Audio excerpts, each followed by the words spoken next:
Hi guys, today we're going to be opening up the April Fairyloot.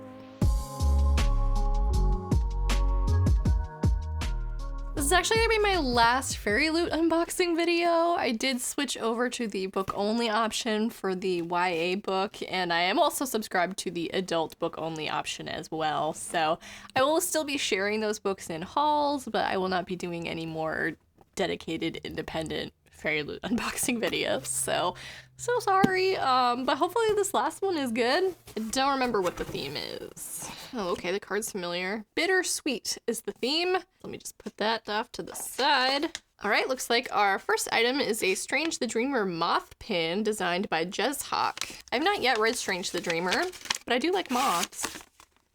Oh, it's pretty. Oh, and it's got like glitter enamel. That's really pretty. That's a gorgeous little moth. I do want to read that book soon. I have the duology, so no excuse not to read it. The spoiler card says, the pin features a beautiful moth plucked from the city of Weep, which is inspired by Strange the Dreamer by Laini Taylor. That's very cute. Oh, this is from the last box, actually. This didn't make it in time for the Threads of Fate box. So this is a playing card set, I believe. I believe this has, like, the face cards have characters from Daughter of the Moon Goddess, Only a Monster. Does it have 6 Crimson Cranes, maybe? I'm missing one. Wow, they packaged this thing good. Goodness gracious. Ooh, the edges are like foiled red. That's pretty. So, looks like our numbered cards are pretty standard. Okay, so we have some characters from Jadefire Gold, which was a Fairyloot pick a couple months ago. That one was only okay for me. I think these characters are from Only a Monster. These are really nice, like, high-quality cards. These characters, I think, are Daughter of the Moon Goddess, which I'm currently reading now. 6 Crimson Cranes. So these are pretty. I like the character artwork. It's kind of interesting where 3 of the suits are, like, the face cards are from stories that are inspired by more, like, traditional Asian folk tales and stuff, and then you have Only a Monster, which I don't think is Asian inspired, but these are all really pretty. I don't even know if I have a deck of cards, so cool. Next up, it looks like we have some heart fairy lights. I don't know if these look like hearts. They kind of look like little berries. They're like textured with these little bubbles on them. That's interesting. Okay, the spoiler card says, add some ambiance to your reading space with these fairy lights. They are perfect to hang on your bookshelves or to drape over your bed. I don't know how long these are, but all right, cool. Next up, this looks very Night Circus-y. Oh yeah, this is from the Night Circus by Erin Morgenstern. It says, and there are really never endings, happy or otherwise. So this looks like a tray, and it was designed by Stella Bookish Art. It says, the beautiful tray showcases a dreamy quote from the Night Circus by Erin Morgenstern. I have another one of these trays, and I'm like, I don't know what to do with these. I like the tinier trinket trays better for like jewelry and stuff, but like this is very pretty. Oh, it looks like another item, or the next item is a book, like a paperback. All right, this is An Arrow to the Moon by Emily X.R. Pan. I believe she had a recent release a few years ago. It's like The Astonishing Color of After, I think. I haven't read that one yet, because apparently it deals a lot with grief, and no thank you. The spoiler card says, this is a modern retelling of Romeo and Juliet infused with Chinese mythology. Your Fairyloot edition features an exclusive cover, sprayed edges, and a digital author signature. The cover is really pretty. It does like remind me of what the original cover is, but I think like the colors and stuff are different, and I don't know if we have like the silhouette of the people's faces on the moon on the original cover, but I love the sprayed edges. It's always very pretty. Yeah, I've heard about this one. I'm like not super into Romeo and Juliet retelling, so it hasn't been like super on my radar, but now that I have it, I'll definitely check it out. Like we have like a fabric-y item up next, or not? Cardboard? Oh, what is this?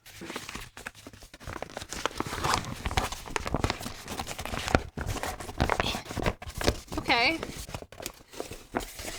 Okay, it says, what is a person if not the marks they leave behind by V.E. Schwab. I believe that is from Addie LaRue. That's really pretty. This would be good for like makeup or hair products or something. What does the spoiler card say? It says it's a Constellation canvas basket. This canvas basket features a unique design inspired by the invisible life of Addie LaRue by V.E. Schwab.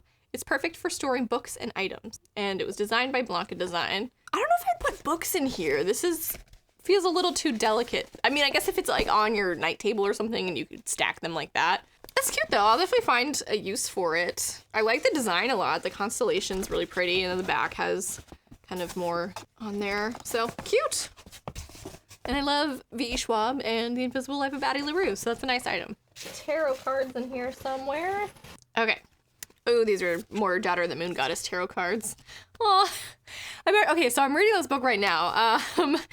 It looks like we have Chang'e as the High Priestess, and we have Li Wei as the Emperor, and he looks like a little cinnamon roll. He looks so nice. These really pretty artwork.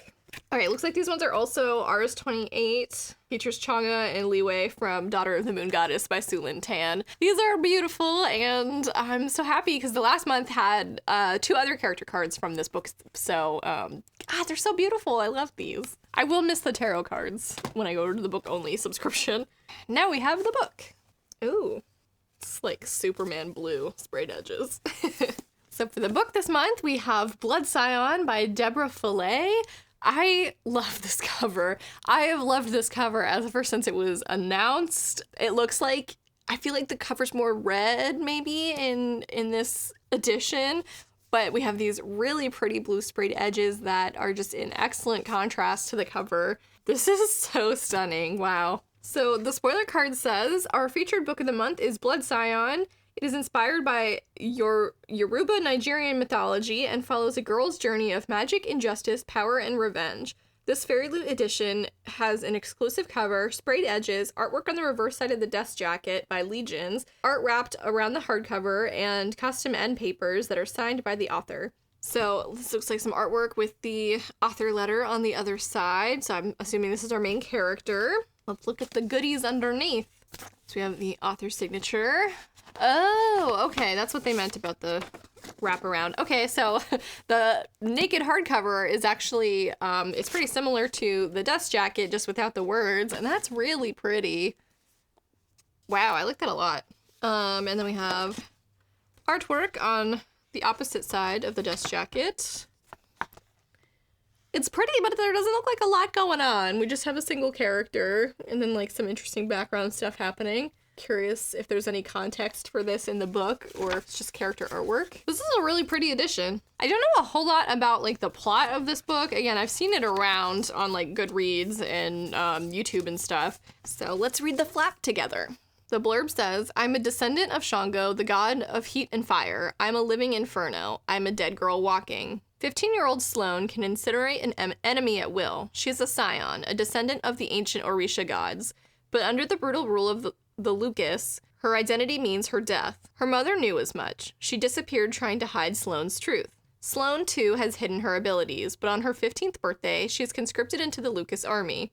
Once taken, Sloane must not only conceal her power, but overcome the bloody challenges of Lucas training. But if she can infiltrate the Lucas, she can destroy her enemies, the people who think of her as less than human, the overlords responsible for her mother's disappearance. Sloane rises through the ranks and gains strength, but in doing so, risks something greater, losing herself entirely and becoming the very monster she abhors. That sounds good. All right, so that is the April Fairyloot box. There are some pretty items in this. Again, I really like the enamel pin. If you're into collecting pins, that's a really good item. The book is obviously gorgeous, and the basket is pretty cool. Oh, and we got another book. This was a pretty good box overall, I will say. I guess the books count as items. I guess I won't be getting the future paperback books that they do.